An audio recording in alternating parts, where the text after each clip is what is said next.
Hello everyone, warm welcome you all on English zone. आज के video में हम डिस्कस करेंगे व्हाट इज एसे। इसके पार्ट्स का भी डिस्कशन होगा, पार्ट्स ऑफ एसे के साथ साथ टाइप्स ऑफ एसे का भी डिस्कशन आज के इंपॉर्टेंट पर्टिकुलर वीडियो में करेंगे, जो कि किसी भी एग्जाम के लिए आपका बहुत इंपॉर्टेंट होता है, स्पेशली जो आपके ग्रेजुएशन, पोस्ट ग्रेजुएशन, इवन आपके 10th स्टैंडर्ड या 12th स्टैंडर्ड्स के स्टूडेंट्स हैं, इनके एग्जाम्स के लिए ये टॉपिक जो है वो बहुत ही इंपॉर्टेंट है। जल्दी से सेशन को शेयर कर दीजिए अपने सोशल मीडिया प्लेटफॉर्म्स पे। और वीडियो स्टार्ट करने से ऐसे से रिलेटेड व्हाट इज ऐसे, सबसे पहला डिस्कशन हमारा होगा ऐसे क्या है, क्योंकि आगे पार्ट्स ऑफ ऐसे या आपको टाइप्स ऑफ ऐसे समझने से पहले आपको ऐसे समझना होगा। ऐसे क्या होता है, एक short formal piece of writing होती है जो कि एक सिंगल सब्जेक्ट से बेस्ड ऑन होता है। तो यहाँ पे इसका डेफिनेशन दिया गया है एक सिंपल वे में। अगर डेफिनेशन को हम समझने की कोशिश करें तो this is a short formal piece of writing dealing with a single subject. जैसे आप इसेज ऑफ एलिया देखोगे, जो आपका चार्ल्स लैम्ब का इंपॉर्टेंट वर्क है। अगर हम लिटरेचर के पॉइंट ऑफ व्यू से देखते हैं तो वहां पे चार्ल्स लैम्ब ने अपनी जो बायोग्राफी है, ऑटोबायोग्राफी को लिखा है, अपनी लाइफ के बारे में उन्होंने बताया। तो सिंगल सब्जेक्ट पे बेस्ड ऑन एक फॉर्मल पीस ऑफ राइटिंग होती है। और इसके अगर पार्ट्स की बात करें तो सबसे पहला पार्ट होता है जो ऐसे डिवाइडेड होता है किन पार्ट्स में। बेसिकली एकेडमिक जो एसेज होते हैं जो लिखे जाते हैं, उनमें फर्स्ट पार्ट जो आता है आपका इंट्रोडक्शन आता है। ये रीडर का एक आइडिया देता है कि किससे रिलेटेड है ऐसे, क्या टॉपिक लेके आया हुआ है एसेज। जो भी लिख रहा है, जो राइटर है इसे लिखने वाला, वो किस टॉपिक को कैरी किए हुए है, किस टॉपिक पे आगे बात करने वाला है।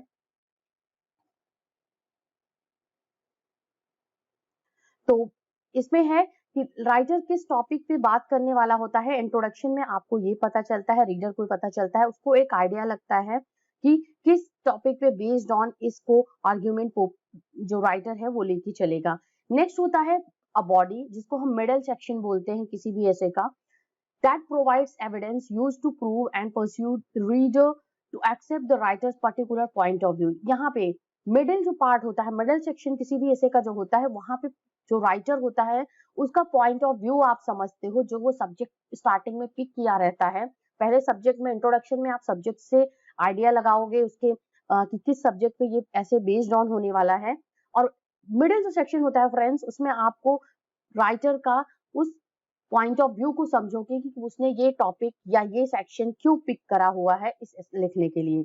नेक्स्ट जो हमारा थर्ड इंपॉर्टेंट पार्ट होता है, बेसिकली 3 पार्ट्स में ही डिवाइड होता है ऐसे। तो थर्ड जो होता है वो कंक्लूजन होता है।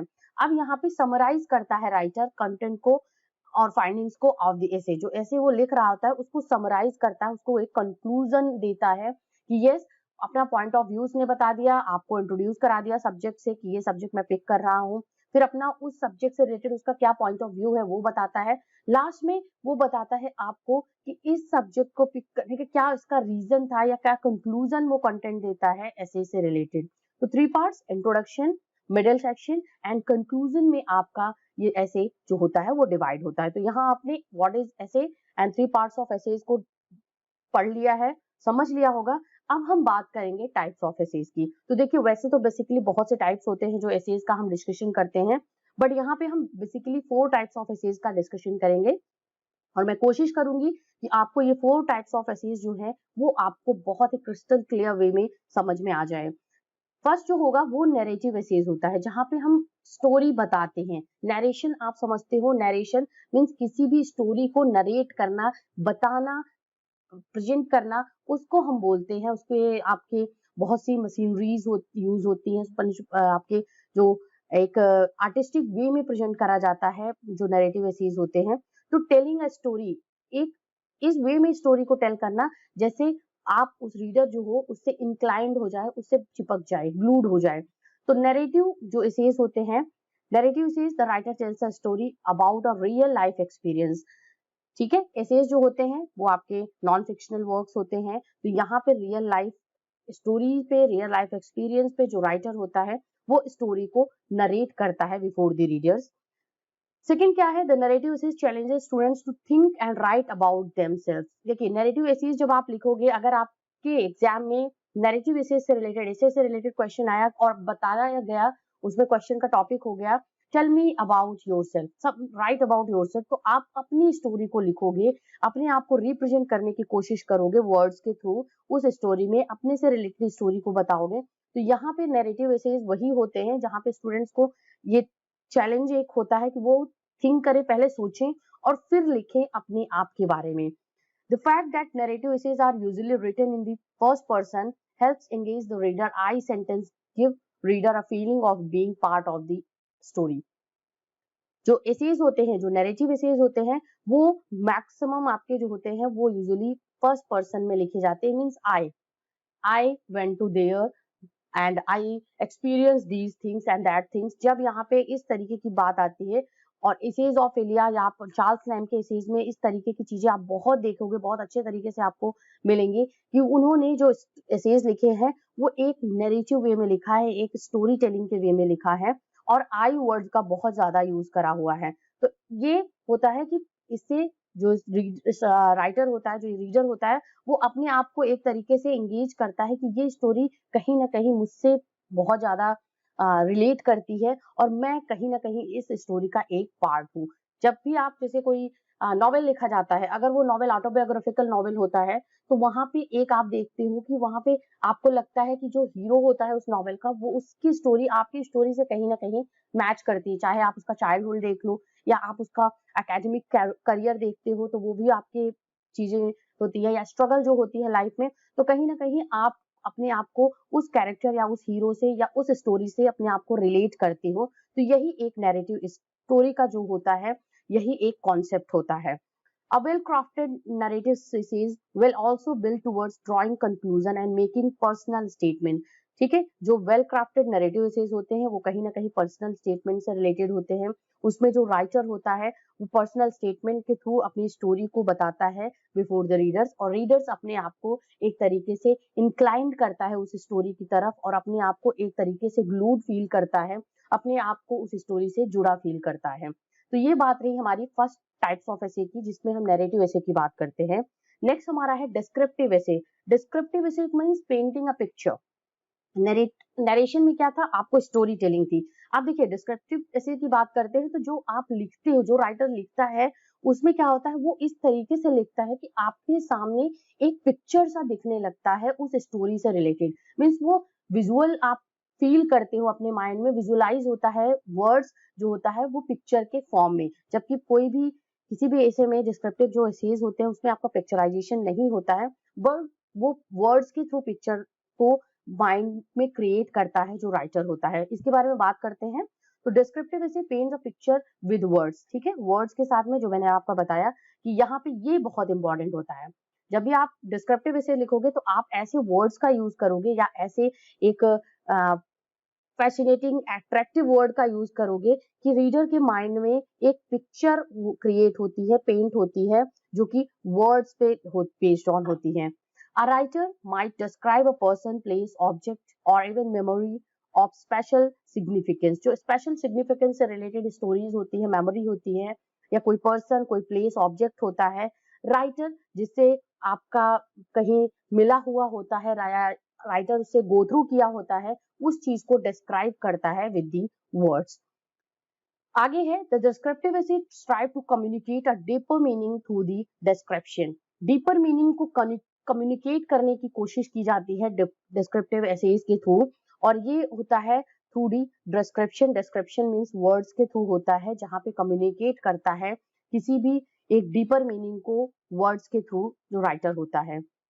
And descriptive essays the writer should show not tell through the use of colorful words and sensory details। देखिए यहाँ पे क्या होता है, जो डिस्क्रिप्टिव एसेज होते हैं, जो राइटर वो होता है, राइटर इतना इमेजिनेटिव होता है या इतना आप कह लो इतना आर्टिस्टिक होता है अपने वर्ड्स को यूज करने में, जो इस तरीके के एसेज लिखते हैं डिस्क्रिप्टिव, कि उनका क्या काम होता है, उनका ये नहीं कि आपको बताना है, टेलिंग नहीं करनी है, स्टोरी टेलिंग नहीं करनी है जैसे आप नैरेटिव एसेज में देखते हो, बट यहाँ पे क्या करना है, राइटर को शो करना है, राइटर को विजुअलाइज करना है वर्ड्स के थ्रू। वर्ड्स का इस तरीके से स्किलफुली आर्टिस्टिक वे में यूज करा जाता है राइटर के थ्रू कि रीडर जो होता है उसको विजुअलाइज करे, उस वर्ड को समझे, जैसे ही वर्ड उसके वो गो थ्रू करे वर्ड से।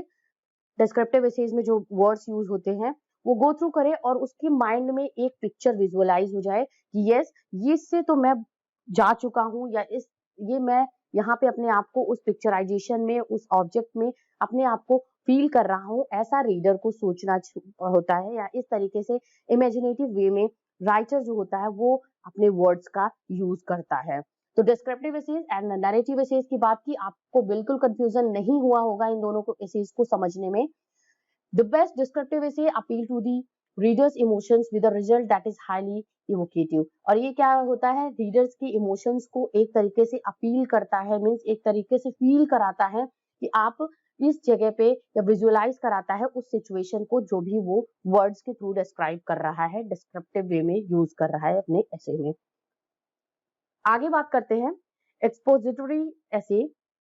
एक्सपोजिटरी से जो होते हैं वो होते हैं जस्ट द फैक्ट। देखिए इसका मीनिंग भी यहाँ पे दिया है, जस्ट अ फैक्ट। जो ऐसे फैक्ट पे बेस्ड ऑन होते हैं उनको हम बोलते हैं एक्सपोजिटरी ऐसे। तो एक्सपोजिटरी ऐसे में क्या होता है, तो expository essay is an informative piece of writing that present a balance analysis of the topic. जब कोई टॉपिक इस ऐसे से लिखा जाता है, इस ऐसे पे बेस्ड ऑन होता है, तो उस टॉपिक का जो मेन मोटिव होता है वो इंस्ट्रक्ट करना होता है, फैक्ट पे बेस्ड ऑन होता है, इंफॉर्मेशन प्रोवाइड करना होता है रीडर्स को।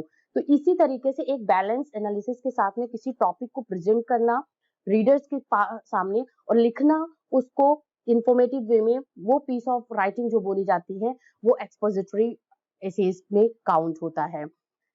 In an expository essay, the writer explains or defines a topic using facts, statistics and examples। जो भी essay, जैसे आप किसी एक साइंस बेस्ड ऑन या डाटा से रिलेटेड कोई चीज लिखते हो, या आप किसी एनालिटिक्स से बेस्ड ऑन कोई फैक्ट को, जैसे पॉपुलेशन के ऊपर कोई फैक्ट लिखा जाता है, कोई ऐसे लिखा जाता है, तो वो एक्सपोजिटरी एसेज में काउंट होता है, क्योंकि पॉपुलेशन से रिलेटेड फैक्ट्स को इंक्लूड करना होता है, कितने बर्थ हुई, कितनी डेथ हुई, कितने बच्चे हुए ईयरली। तो ये फैक्ट रिलेटेड जो बेस्ड ऑन चीजें होती हैं, जिसमें किसी टॉपिक को फैक्ट, स्टैटिक्स और एग्जाम्पल के थ्रू प्रेजेंट करा जाता है, that is called expository essay.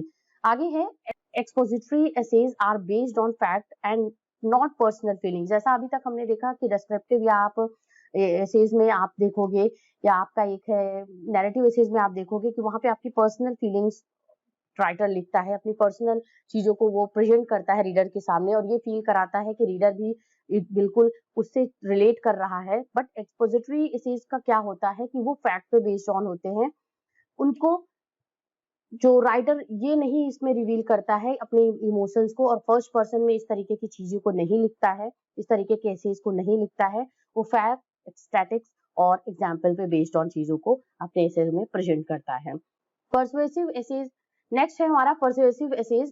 Persuasive essays का क्या मतलब हुआ, कन्विंस में। इसमें आपका होता है कि कन्विंस करना किसी को। जब कोई ऐसे लिखा जाता है तो वो फैक्ट पे बेस्ड ऑन होता है, बट उस फैक्ट पे बेस्ड ऑन अगर है तो रीडर कितना उससे कन्विंस हो रहा है राइटर की बात से, ये पर्सुएसिव एसेज में काउंट होता है। इसके बारे में हम बात करते हैं। While like an expository essays in its representation of the fact, the goal of persuasive essay is to convince the reader to accept what the writer's point of view or recommendation। देखिए यहाँ पे इस line के through आप समझ जाओगे persuasive essays का क्या मतलब होता है। कन्विंस करना है, जो भी प्रेजेंट करा है फैक्ट या स्टैटिक्स या डेटा को, जो भी प्रेजेंट करा गया है, एग्जाम्पल्स को किसी भी ऐसे में बताया गया है, तो परसुएसिव एसे का क्या मतलब होता है कि रीडर्स जो उसको पढ़ रहा होता है, उसको पढ़ के वो कन्विंस हो जाता है यस कि राइटर का जो पॉइंट ऑफ व्यू था, या जो रिकमेंडेशन था, या जो चीजें राइटर कहना चाह रहा है इस ऐसे के थ्रू, रीडर उससे फुली कन्विंस्ड होता है। उससे लगता है कि यस, जो भी राइटर ने कहा वह बहुत फैक्टफुल चीजों को उन्होंने बताया, और उससे वो अपने आप को कन्विंस करता है, अपनी चीजों को, अपने माइंड को कन्विंस करता है कि yes, this is the fact।